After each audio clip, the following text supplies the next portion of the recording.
Hi everyone, it's Jen from Jen's Junk Journal Gems.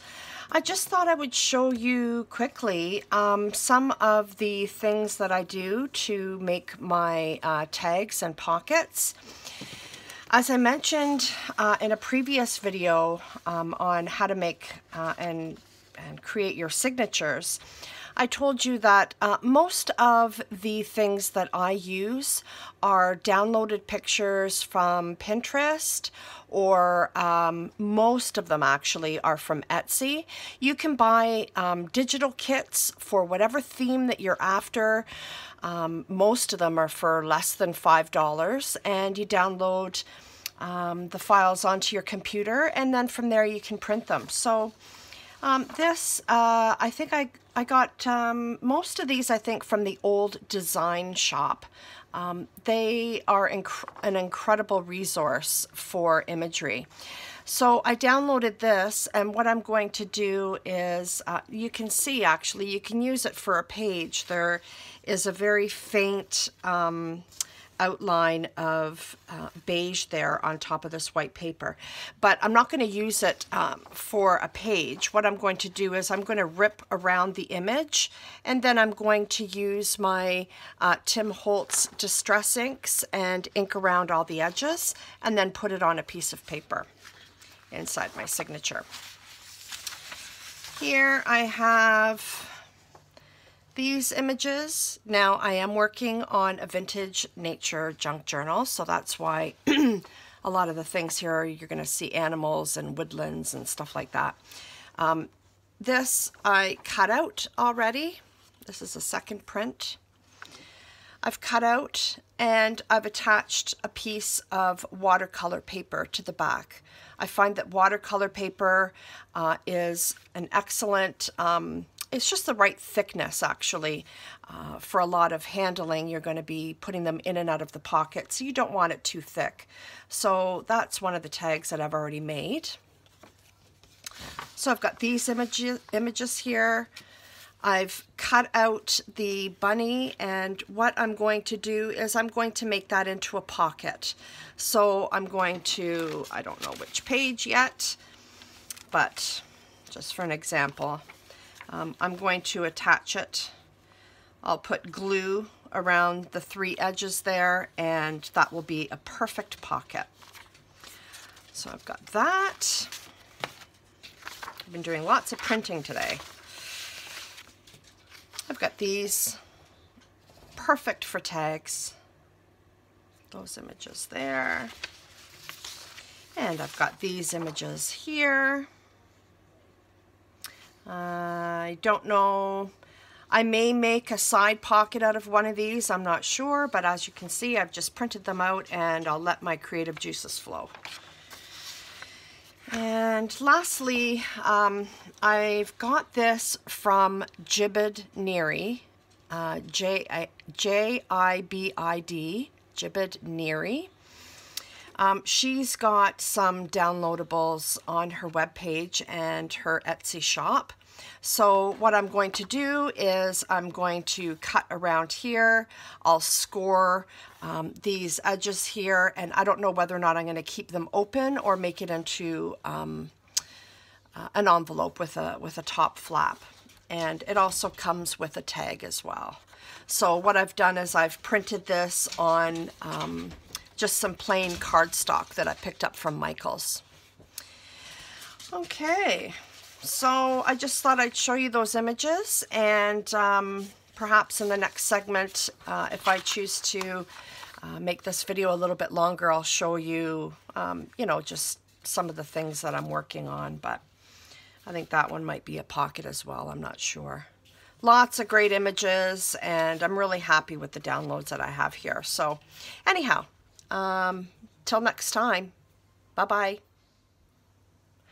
Okay, so I'm back. I decided to film a little bit more on making my tags. Now, I've got a piece of file folder here, and just to brighten it up a little bit, I'm going to attach this image to it. So, oh poop, I'm going to have to erase that off of there. My pencil needs sharpening, and so It's rather flat right now. So anyhow, you just trace around whatever you're using. In this case, it's a piece of a file folder. I've also, my husband eats this, I don't.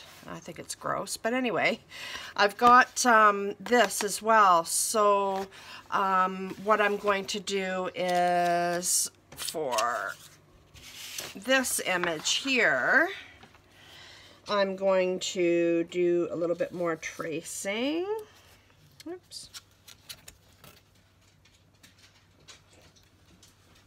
Now, you'll get, if you find that you've got pencil marks, obviously like I do, what I'm going to do is I'm going to glue the, well, I would have to do that anyway, glue the image on top of this so the pencil marks don't show through.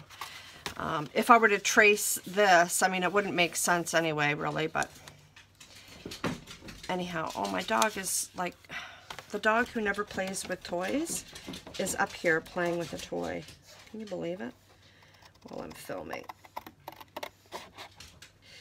Now, because I'm using scissors,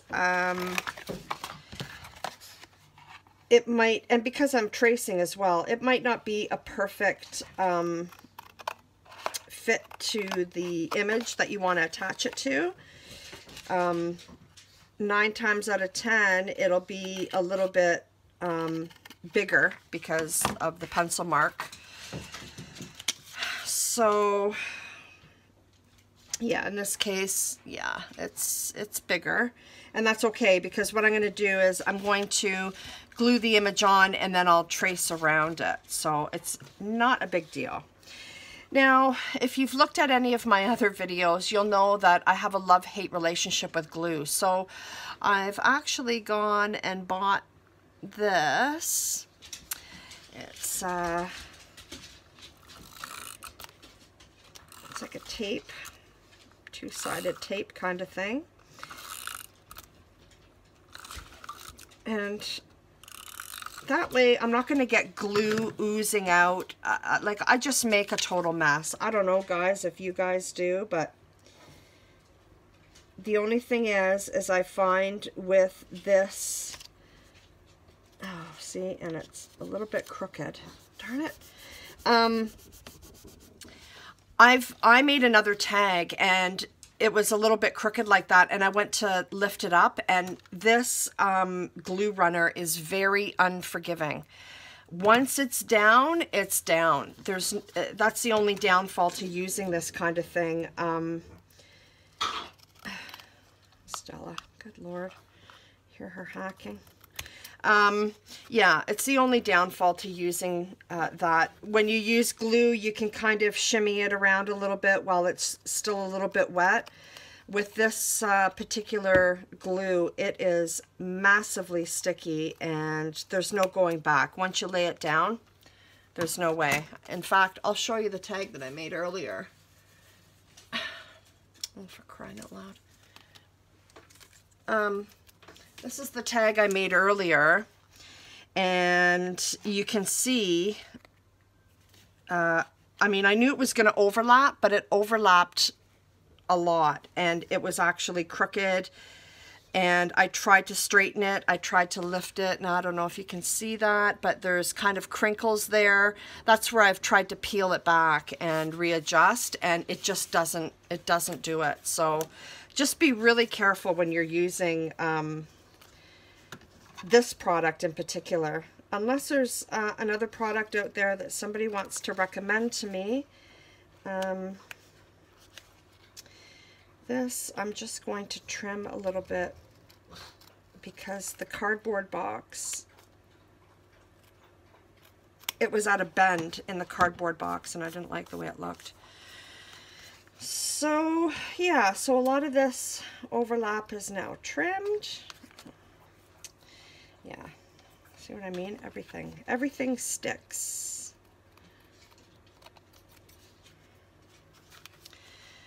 So I've got that as a tag. Now, I think I'm going to add some tea stain paper. This one here has a little bit of a rip out of it, so I think I'll use that. And I'm going to just do the same process here and trim around and then just stick it to the back. I've done this before with other tags. That's the only thing. And again, if somebody wants to leave a comment below, maybe there's I don't know, maybe I'm missing something, but sometimes when you just have like the cardboard, regular cardboard, it kind of looks, I don't know, looks plain and dreary. I know that some packages, obviously, like Kraft Dinner and stuff like that, cookie boxes, they would likely have white cardboard as opposed to this stuff here. But anyhow, not to worry. I think I'm see if I can get this on properly the first time around, because as I said, there's no forgiveness. I'm going to start at the bottom here. Try and make sure I'm straight. There. Okay, I'll just get my roller. Now it's going to have a little bit of wave to it. It's because the nature of the beast of tea or coffee stained paper, it doesn't lay, you know, completely flat. So I'm just going to trim up the edges here a little bit.